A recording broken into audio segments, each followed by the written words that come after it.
स्वागत नमस्ते सबैलाई। आजको दिन चाहिँ मेरो मानसिक तनाव नियन्त्रण धेरै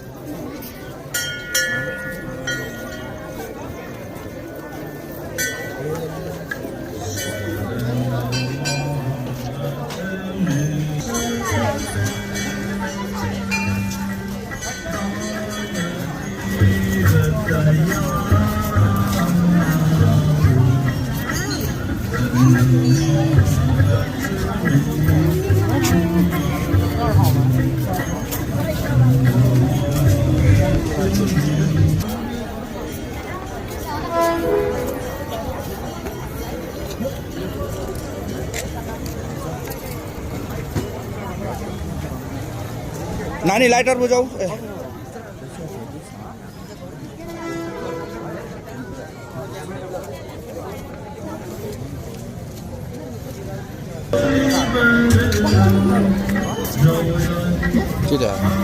मैले प्रसाद लिएँ र यहाँ दुईजनाको पक्कै पनि अब नयाँ स्कुटर, दसैँको चहल पहल, दिदीबहिनीको केही विशेष कुरा होला। म पछि रहेँ। वाउ, भान्जीको नयाँ स्कुटर यहाँनिर।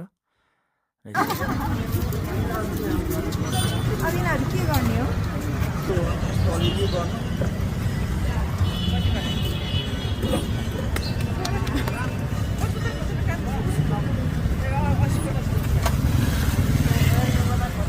हाम्रो यात्रा भनेको चाहिँ तालसिगलतिर रह्यो। तालसिगलमा नरेन्द्र दाई बाघजुङ्गे भनेर चिनिनुहुन्छ। उहाँकोमा पुगेपछि चाहिँ प्यारो दाजुले हामीलाई दसैँ विशेष स्याउ, चियाहरू, चिया नास्ताहरू यहाँ गर्नुभयो। हामी केही छिन बसेपछि हामी हरिसिद्धि सरोज माङ्मु भाइकोतिर लाग्यौँ। त्यहाँ जाँदा चाहिँ खतरा डन मात्रै भेट्यो। डनले खानेकुराहरू, मिठाईहरू, मिठो मिठो कुराहरू आफै खोसेर अगाडि लानुभयो। त्यसै गरेर यतापट्टिको रुममा चाहिँ हाम्रो पल्टने भाइ ट्रेनिङ सकेर चाहिँ छुट्टीमा आउनुभएको रहेछ, दसैँ छुट्टीमा आउनुभएको रहेछ। भाइसँग पनि भेट भयो, खुसी लाग्यो। वर्ष दिनपछिको हाम्रो भेटमा लामो गफ भयो।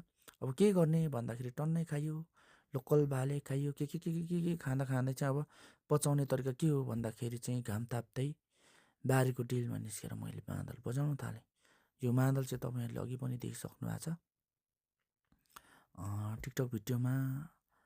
अनि पेज मेरो दिनेश लिम्बू फेसबुक पेजमा पनि आइसकेको छ। र अब सम्पूर्णमा यो भिडियो हेर्दै गर्नुहुने सम्पूर्णलाई चाहिँ हेप्पी विजय दशमी भन्नु चाहेँ। भोलि टिका राम्रोसँग